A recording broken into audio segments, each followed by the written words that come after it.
Hello future doctors. तो स्वागत है आप सबका हमारे चैनल पर। तो आज की इस वीडियो में हम बात करने वाले हैं very important and common doubts के बारे में, जो बच्चों को काउंसलिंग के दौरान बहुत परेशान करते हैं। इन डाउट्स की वजह से बच्चों की गलतियां भी हो जाती है बहुत सारी काउंसलिंग में। तो ये वीडियो आपको ध्यान से देखना है और पूरा देखना है। हो सकता है आपको भी कुछ डाउट्स हो जो इस वीडियो के अंदर है, क्योंकि ये बहुत ही कॉमन डाउट है। एक वीडियो ऐसा हम पहले भी बना चुके हैं, पार्ट 1, जो आप नीचे डिस्क्रिप्शन में लिंक दे रखा है या फिर आई बटन पे भी दे रखा है, वहाँ से जाके आप उसको भी देख सकते हैं। और ये भी वीडियो आप पूरा देखिए और हमारे चैनल को सब्सक्राइब कीजिए ताकि आपको अपडेट्स मिलती रहें। ऐसे बढ़िया बढ़िया वीडियो लाते रहते हैं हम काउंसलिंग से रिलेटेड, तो सब्सक्राइब करके रखिए। तो शुरू करते हैं आज का वीडियो। तो पहला डाउट आज का है, पर अगर हम अलॉटेड कॉलेज पे रिपोर्ट ना करें तो हमारी राउंड 1 की अलॉटेड कॉलेज राउंड 2 में रहेगी या फिर हाथ से जाएगी? तो इसका आंसर है हाथ से जाएगी। अब जब तुमने रिपोर्ट ही नहीं किया वहाँ पे तो वो कॉलेज होगी कैसे तुम्हारी? मतलब तुमने फ्री एग्जिट कर दिया, तो फ्री एग्जिट वालों को वो कॉलेज पे क्लेम नहीं कर सकते जो उनको राउंड 1 में मिली है। क्लेम वही बंदा कर सकता है जो वहाँ पे जाके रिपोर्ट करवाया है, एडमिशन लिया है वहाँ जाके और अपने डॉक्यूमेंट्स जमा कराए हैं, वही बंदा क्लेम कर सकता है। और जिसने अपग्रेडेशन का फॉर्म भरा है वो भी पूरा क्लेम नहीं कर सकता, आधा ही क्लेम कर सकता है। अब आधे क्लेम का मतलब क्या है? आधा क्लेम का मतलब ये है कि राउंड 2 में अगर अपग्रेड हो जाती है, उसको नई कॉलेज मिल जाती है, तो फिर पुरानी कॉलेज से पे से उसका हक हट गया, नई कॉलेज में जाना पड़ेगा उसको। और अगर अपग्रेड नहीं होती है तो फिर उसकी पुरानी कॉलेज पे उसका क्लेम रहेगा। तो आधा आधा मैटर है दोनों में। तो ये रहा इस क्वेश्चन का आंसर। तो नेक्स्ट क्वेश्चन की अपन बात करते हैं। तो नेक्स्ट क्वेश्चन है, डिमांड ड्राफ्ट क्या है, ज्वाइनिंग प्रोसेस कैसे होता है, ये भी बताए। तो डिमांड ड्राफ्ट एक तरीके का चेक ही होता है जो बैंक से इश्यू होता है।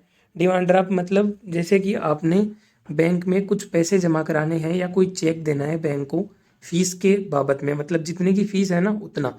जैसे तुम्हें 1 लाख की डीडी बनवानी है सपोज, तो आपको बैंक को 1 लाख रुपए या तो कैश देना है या फिर 1 लाख रुपए आपको चेक देना है। वो पैसे आपके अकाउंट में होना चाहिए। फिर बैंक क्या करेगा, उन पैसों से एक ऐसा डॉक्यूमेंट तैयार करेगा जो चेक जैसा ही दिखता है। उस पे नाम लिखा होगा प्रिंसिपल एंड कंट्रोलर का। उस पे प्रिंसिपल एंड कंट्रोलर या फिर जिस नाम से भी डीडी आपको बनानी है ना, ये कॉलेज वाले आपको बताएंगे कि इस नाम से आपको डीडी बनवानी है, वो नाम लिखा होगा, उसके नाम पे इशू होगा। तो डीडी क्या है? एक ऐसा डॉक्यूमेंट है जो एक पर्टिकुलर बंदे के नाम पे इशू होता है। वो पैसे आपके अकाउंट से कट जाएंगे जो 1 लाख रुपए है, और वो उस डॉक्यूमेंट के अंदर चले जाएंगे मतलब। तो वो डॉक्यूमेंट है ना कॉलेज वालों को अपन ले जाके देंगे, और वो कॉलेज वाले जब उनको बैंक में जमा कराएंगे ना डीडी को, तो बैंक उनको पैसे दे देगा। वो चेक करेगा कि हाँ इस बंदे ने ये डीडी बनवाई थी और इस बंदे को दी है, तो उसी के नाम से वो खुलेगी। प्रिंसिपल एंड कंट्रोलर है, उसके नाम पे आपने डीडी बनाई तो प्रिंसिपल एंड कंट्रोलर के बैंक अकाउंट में ही पैसे आएंगे, वो ही उस डीडी को खुलवा सकता है। तो ये सिस्टम है डीडी का। डीडी एक सिक्योर ट्रांजेक्शन वे है जो कि ऑफलाइन होता है, बैंक के थ्रू। बैंक में जाके आपको बनाना पड़ता है, ऑनलाइन कुछ नहीं होता इसमें, ऑफलाइन होता है सारा काम। तो डीडी की फॉर्म में लेते हैं क्योंकि एक सिक्योर वे होता है, इसलिए डीडी की फॉर्म में सारे जो कॉलेज हैं वो लेते हैं पैसे जो फीस के हैं। अब प्रोसेस क्या है ज्वाइनिंग का? कॉलेज में आपको जाना है, आपको पूरे डॉक्यूमेंट्स की फाइल बनानी है, 2 सेट उनकी कॉपी लेनी है। डॉक्यूमेंट्स वाला वीडियो लिंक डिस्क्रिप्शन में दे रखा है, जो भी डॉक्यूमेंट आपको चाहिए वो सारे ले जाना।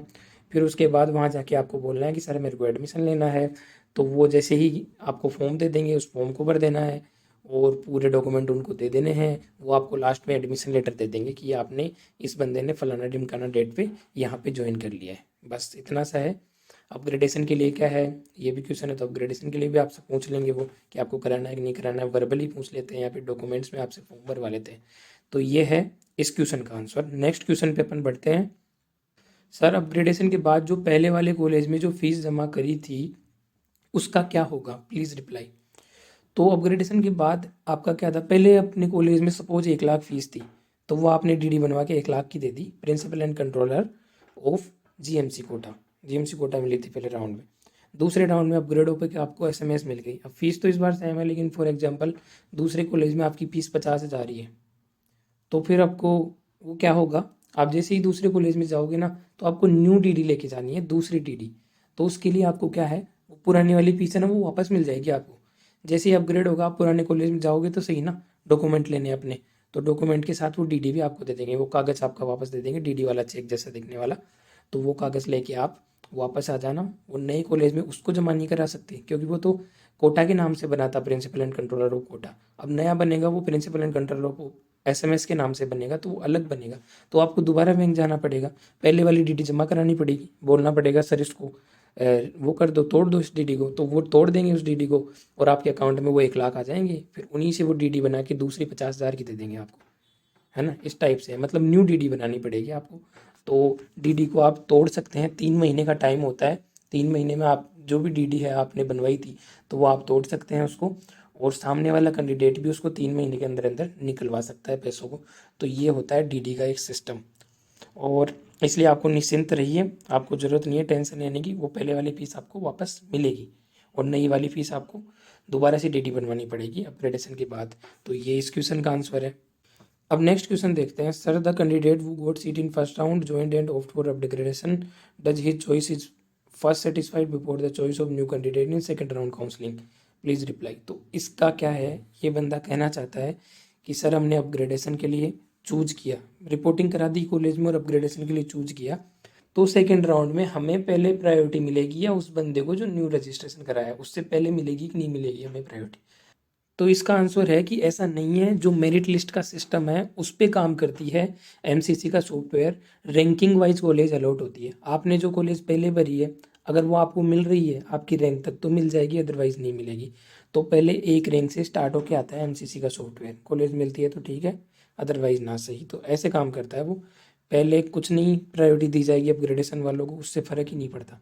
नया कैंडिडेट आ रहा है और आपसे ज़्यादा मार्क्स है तो उसको आपसे अच्छी कॉलेज मिलेगी, ये फिक्स है, मार्क्स पे डिपेंड करता है पूरा का पूरा।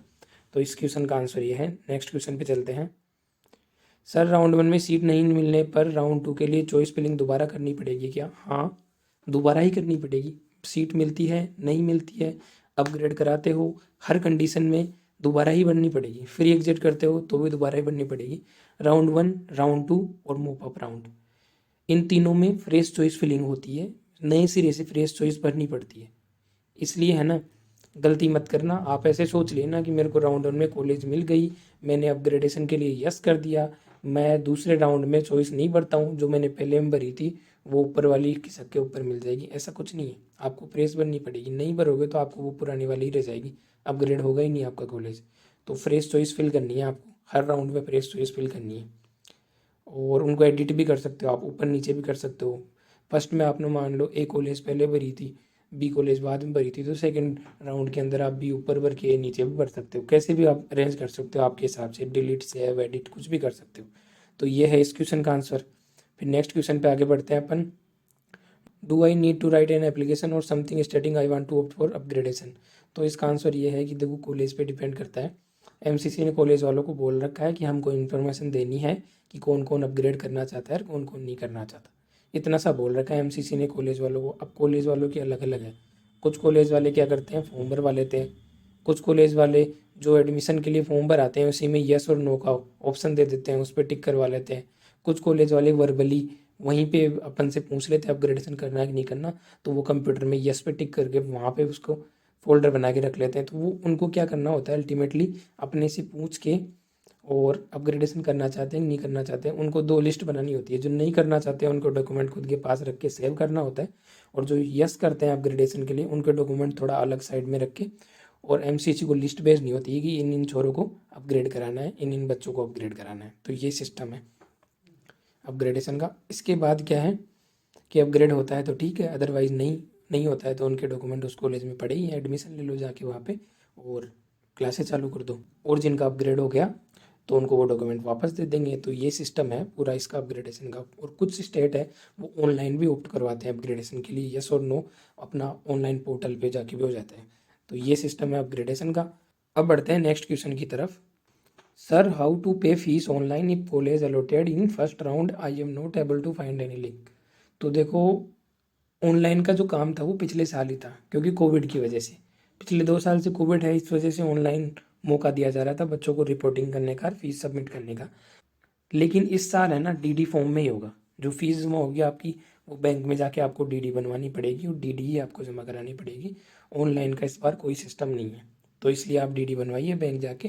पहले कॉलेज से बात कीजिए कि सर मेरे को ये कॉलेज मिली है, नोडल ऑफिसर को कॉल करिए पहले आप कि सर मेरे को ये कॉलेज मिली है, मुझे किस नाम से डीडी बनानी है और कितने की बनानी है, एग्जैक्ट बताओ। तो वो आपको एग्जैक्ट इन्फॉर्मेशन दे देंगे आपको मैसेज कर देंगे, आपके मेल का रिप्लाई कर देंगे, लिख के आपको भेज देंगे। तो उसी नाम से बनाना, आपको एक एक लेटर का ध्यान रखना है, स्पेलिंग भी गलत नहीं होनी चाहिए। प्रिंसिपल एंड कंट्रोलर का पूरा नाम सही, जिस भी नाम पे बनानी है डीडी वो सही होना चाहिए, अदरवाइज़ वो डीडी क्रैक नहीं होगी, डीडी वो पैसे नहीं मिलेंगे, वो कैंसिल हो जाएगी। तो इसलिए ये चीज़ ध्यान में रखना आप। फिर आगे नेक्स्ट क्वेश्चन पे बढ़ते हैं। सर प्लीज़ रिप्लाई, हमारा राजस्थान में एडमिशन तो एसएमएस में हो रहा है, जबकि कॉलेज जोधपुर का है, तो डीडी किस नाम से बनाए।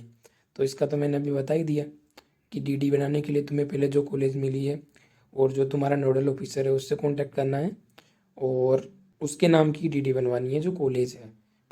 और एसएमएस में हो रही है रिपोर्टिंग, तो इसका मतलब डॉक्यूमेंट्स तो जमा एसएमएस में होंगे राजस्थान वालों के, बट जो कॉलेज मिली है डीडी उसी के नाम से बनेगी। इनका जो जोधपुर मिला है तो वो principal and controller of Jodhpur के नाम से बनेगी।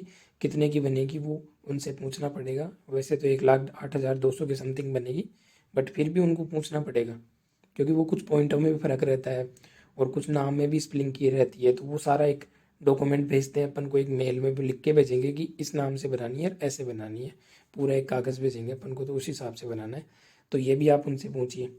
तो ये थे आज के सारे क्वेश्चन, इस वीडियो में इतने ही कवर करने वाले हैं, और बाकी क्वेश्चन मैं पार्ट 3 में लेके आ रहा हूँ जो नेक्स्ट वीडियो है। इसलिए आप हमारे चैनल को सब्सक्राइब करके रखिए, बेल आइकन प्रेस करके रखिए। और हमारा जो AIQ वर्सेज स्टेट है वो वीडियो भी आ चुका है, तो वो जाके आप देखिए, लिंक मैं डिस्क्रिप्शन में दे रहा हूँ। वो वीडियो बहुत ज़्यादा इंपॉर्टेंट है, तो उसमें आपके सारे डाउट क्लियर होंगे, कब आप ऑल इंडिया से जा सकते हैं स्टेट में, कब स्टेट से ऑल इंडिया में जा सकते हैं। तो वो काफ़ी इंपॉर्टेंट वीडियो है। उसके अंदर आपको एक एक स्टेप बाय स्टेप क्रैक करके बताया हुआ है कि इस स्टेप से आप इस स्टेप में एंटर कर सकते हैं स्टेट से ऑल इंडिया में, ऑल इंडिया से स्टेट में। तो उस वीडियो को जाके ज़रूर देखें, और टेलीग्राम चैनल में हमारा ज्वाइन करें, वहाँ पे तुरंत अपडेट आती है। और व्हाट्सएप पे भी कुछ पूछ सकते हैं आप, पूछे तो, और कमेंट बॉक्स में आप पूछ सकते हैं जो भी आपको डाउट हो। तो फिर मिलते हैं नेक्स्ट वीडियो में, तब तक के लिए जय हिंद।